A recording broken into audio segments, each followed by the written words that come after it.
குரு astro நேயர்கள் அனைவருக்கும் வணக்கம்.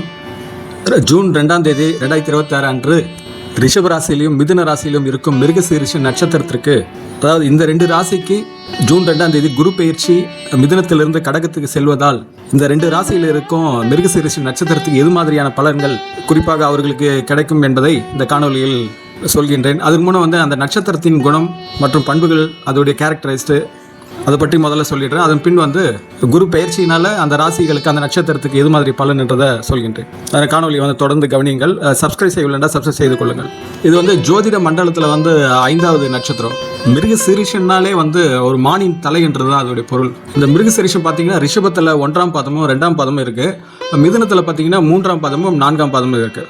அதால் ரிஷபத்தில் 2 பாதமும் மிதுனத்தில் 2 பாதமும். ஒரு இதை பார்த்தா உடைந்த நட்சத்திரம் என்றும் சொல்லலாம். மிருகசீரிஷத்தின் நட்சத்திர அதிபதினு பார்த்தா செவ்வாய், அதி தேவதைனா சந்திரன்.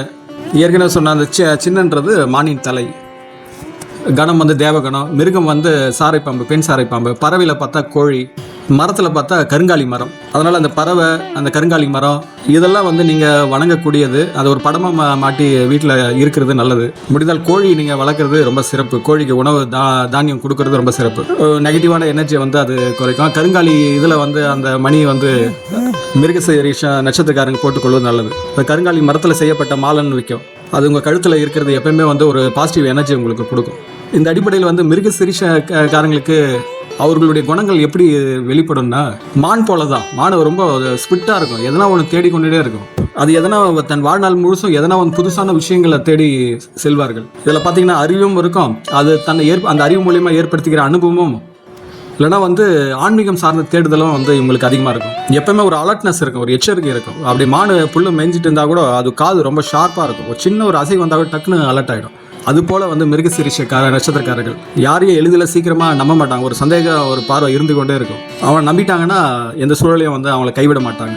அதுமாதிரி இன்டெப்த்தாக ரொம்ப ஆராய்ந்த பிறகு தான் ஒரு விஷயத்தை இறங்குவாங்க. பொதுவாக நட்சத்திர அதிபதினு பார்த்தீங்கன்னா அந்த செவ்வாய் இருக்கிறதுனால ஒரு வேகம், ஒரு ஸ்பிட் இருக்குது. அதே நேரத்தில் அந்த நட்சத்திரத்தின் அதி தேவதையாக சந்திரன் இருக்கிறதுனால ஒரு சாஃப்ட் நேச்சர், ஒரு ஸ்பீடும் ஒரு சாஃப்ட் நேச்சரும் அவங்ககிட்ட எப்பவுமே மிக்சலாக கலந்து தான் இருக்கும். இது எப்படி சொல்லணும்னா, ஒரு மென்மையாக, ஒரு சாஃப்டான ஒரு சோல்ஜர், ஒரு மென்மையான போர் வீரர்னு சொல்லலாம். அவன் வீரமாக சண்டை போடுறவங்ககிட்ட வீரமாக சண்டை போடுவான். அமைதியாக வெள்ளக்குடி காட்டிட்டு எதிரி வரான்னா அவங்ககிட்ட தோல் மேலே கை போட்டு அமைதியாக அவனை பாதுகாக்கிறது தான் இருப்பான். அதுமாரி மென்மையான போர் வீரர் என்று சொல்லலாம். இது மிதுன ராசியில் இருக்கிற அந்த மிருகசீரிஷம் 3-4 பாதம் இருக்கவங்களுக்கு அதிகமான ஒரு வாதம் பண்ணுறதுல ஒரு பேச்சாற்றல் மிக்கவங்க. சீக்கிரத்தில் எளிதில் அவங்கள பேச்சாற்றல் எழுதி வீழ்த்த முடியாது.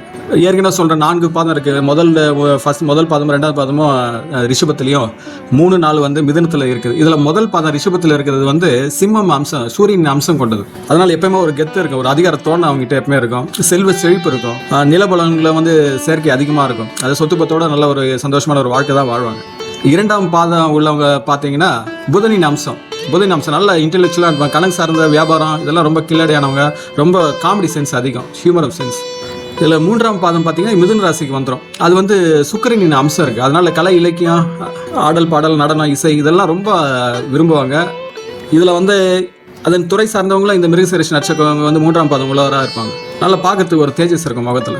சீக்கிரமாக மற்றவங்ககிட்ட எளிதில் பழகிடுவாங்க. அந்த பழகுதலையும் ஒரு நல்ல ஒரு இனிமை இருக்கும்.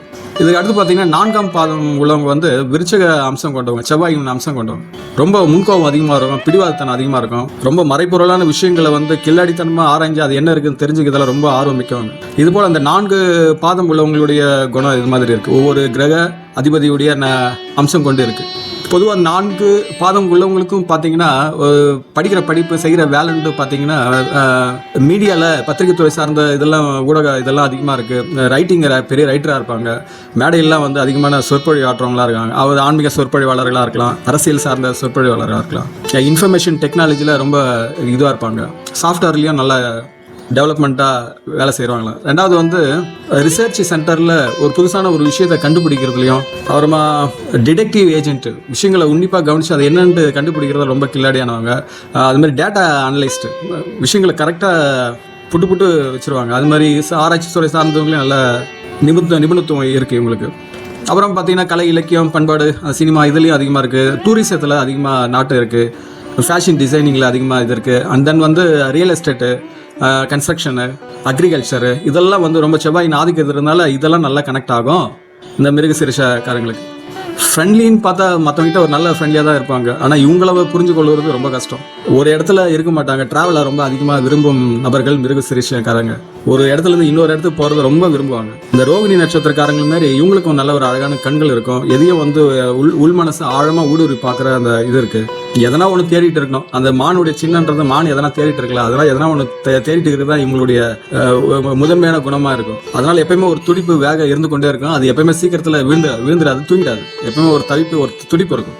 அந்த ஸ்பிரிட் தான் இவங்களை வந்து வளர்ச்சிக்கு மிக முக்கியமான காரணமாக இருக்கும். இதில் பிரச்சனை என்னன்னா, இதெல்லாம் வந்து அட்வான்டேஜாக இருந்தாலும் எல்லா விஷயம் ஒரே நேரத்தில் போட்டு மனசை போட்டு குழப்பிப்பாங்க. அதனால சில நேரத்தில் எடுக்கிற முடிவு தவறாயிடும். இந்த டிராவலில் ஒரு இடத்துல இன்னொரு இடத்துக்கு போகிறது விரும்புறதுனால தேவையில்லாத அலைச்சல் வந்து ஏற்படும். அதனால் உடல் ஆரோக்கியமும் கிடைக்கும். இதை மட்டும் நீங்கள் கவனிச்சுக்கிட்டா ரொம்ப சிறப்பாக இருக்கும். அதாவது ஏற்கனவே சொன்னால மரத்தில் வந்து கருங்காலி மரன்றதுனால அந்த கருங்காலியுடைய மாலை அதை போட்டுக்கிறது ரொம்ப சிறப்பு. முருகப்பெருமான செவ்வாய்க்கிழமை வணங்குவது சிறப்பு. நீங்கள் உங்களுடைய டார்கெட்டை கரெக்டாக ஃபிக்ஸ் பண்ணீங்கன்னா உங்களுடைய லைஃப் அச்சீவ்மெண்ட் கோலை கரெக்டாக நீங்கள் ரீச் ஆகலாம். இந்த அடிப்படையில் பார்த்தீங்கன்னா இப்போது ஜூன் 2ஆம் தேதி குரு பயிற்சி ஏற்படுவதனால் உங்கள் நட்சத்திரத்துக்கு எது மாதிரியான பலன்கள் ஏற்படும்னா, இது ரிஷபராசிலையும் இதில் மிதுன ராசியில் ரெண்டும் பிரிஞ்சு இருக்கிறதுனால, இது பாதங்கள் பிரிஞ்சு இருக்கிறதுனால 2 ராசிக்கும் வந்து இந்த நட்சத்திரக்காரங்களுக்கு பலன் இருப்பதாக இருக்கும். அந்த அடிப்படையில் பார்த்தீங்கன்னா ரிஷபராசிக்கு பார்த்தீங்கன்னா குரு பகவான் வந்து 2லிருந்து 3க்கு இடப்பெயர்ச்சி ஆகிறாரு. அதாவது ரிஷபராசியில் இருக்க 1ஆம் பாதம் 2ஆம் பாதம் உள்ள மிருகசீரிஷ நட்சத்திரக்காரங்களுக்கு அவங்களுக்கு இந்த குரு பயிற்சினால் என்னென்ன பலன்னா, எந்த ஒரு விஷயங்களும் வந்து துணிச்சலாக எதிர்கொள்ள தைரியம் இருக்கும். அந்த கலை இலக்கியத்துடைய அந்த சினிமா, அந்த மீடியா இதெல்லாம் வந்து நல்ல ஒரு அங்கீகாரம் கிடைக்கும். அதில் அந்த இதில் இருந்தீங்கன்னா அதுக்கு அடுத்து வந்து வெளிநாட்டு தொடர்புலாம் உங்களுக்கு கிடைக்கும். உங்களோட வயது குறைந்த இளைய சகோதரியுடைய விரிசலில் ஏற்கனவே இருந்த எதனா பிரச்சனை இருந்ததுன்னா அது சரியாகி ஒரு சுமூகமான உறவு ஏற்படும். உங்களுடைய முயற்சிகளை வந்து கொஞ்சம் தடை ஏற்படலாம். அதனால் சரியான பிளான் இருந்தேன்னு வச்சிங்களேன், கண்டிப்பாக வந்து உங்கள் உழைப்புக்கு ஏற்ற பலன் உண்டு. உங்களுடைய டிராவல் இன்ஃபர்மேஷன் டெக்னாலஜி சார்ந்த விஷயங்களுக்கு தான் வந்து செலவுகள் அதிகரிக்கும். அதை கவனித்துக் கொள்ளுங்கள். இதுக்கு அடுத்து பார்த்தீங்கன்னா மிதுன ராசியில் அந்த 3ஆம் பாதம் 4ஆம் பாதம் உள்ள மிருகசீரிஷ நட்சத்திரக்காரங்களுக்கு எது மாதிரி பலன் இருக்குன்னா, இவ்வளோ நாள் உங்கள் ஜென்ம ராசியிலே இருந்த குரு வந்து உங்கள் 2ஆம் இடத்துக்கு போகிறதுனால, தனஸ்தானத்துக்கு போகிறதுனால இது வந்து ஒரு சிறப்பான இதுதான், இடம் தான் உங்களுக்கு. அதாவது ரிஷபராசிக்காரர்கள் இருக்க மிருகசீரிஷக்காரங்க கிடையாது. மிதுனத்தில் இருக்க 3ஆம் பாதம் 4ஆம் பாதம் உங்களுக்கு சிறப்பான இடம் தான். ஒரு எக்கனாமிக்கலாக வந்து நல்லா இதுக்கு முன்னாடி இருந்த கடன் எதனா கொடுத்து வராது இருந்தால் அது வசூலாகும். உங்களுடைய இன்கம் வந்து அதிகமாக ஆகிறதுக்கான வாய்ப்பு உள்ளது. ஃபேமிலிலையும் வந்து ஒரு நல்ல மகிழ்ச்சி இருக்கும். திருமண வயதில் இருக்கவங்களுக்கு திருமணம் கைகூடும்.